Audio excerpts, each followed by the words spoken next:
Good morning everyone. তো guys আমি নিয়ে চলে এসেছি আরেকটা নতুন ভিডিও। তো গাইস এখানে দেখো আমি আটার নুডলস বানাচ্ছি। তো আমি এখানে রুটিটা প্রথমে বেলে তারপরে এরকম নাইফ দিয়ে এরকম পাতলা পাতলা করে কেটে নিচ্ছি। আর এদিকে গাজর, পেঁয়াজ, টমেটো আমি কেটে রেখেছি। এখন এই জলটা মানে বয়েল হয়ে গেছে, আমি এখানে দিয়ে দিচ্ছি, গরম হয়ে গেছে।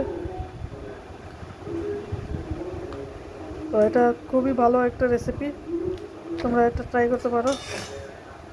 এটা খেতে কিন্তু দুর্দান্ত এটা। তো গাইস এখানে দেখো অনেক ভালো করে হয়েছে, এটা সেম প্রসেস হবে।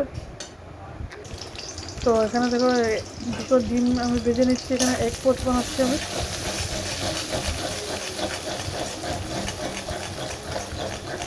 তো ওখান থেকে নামিয়ে আমি আবার ঠান্ডা জলে ধুয়ে রেখে দিয়েছি, একটু তেল লাগিয়ে রেখে দিয়েছি নুডলসকে।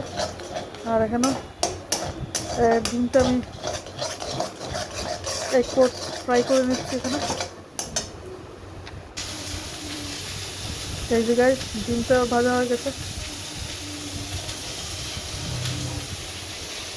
আর এখানে রসুন আর আদা আমি থেতো করে রেখেছি, আর সবজিগুলো আমি দিয়ে দিচ্ছি কড়াইয়ের মধ্যে। এখন ক্যাপসিকাম, গাজর, পেঁয়াজ, কাঁচা লঙ্কাও দিয়ে দিয়েছি এখানে। তো খুবই হেলদি খাবার এটা, বাইরের থেকে নুডলস না কিনে তোমরা ঘরের মধ্যেই খেতে পারো। তো গাইজ আমার তৈরি হয়ে গেছে, খুবই টেস্টি একটা খাবার।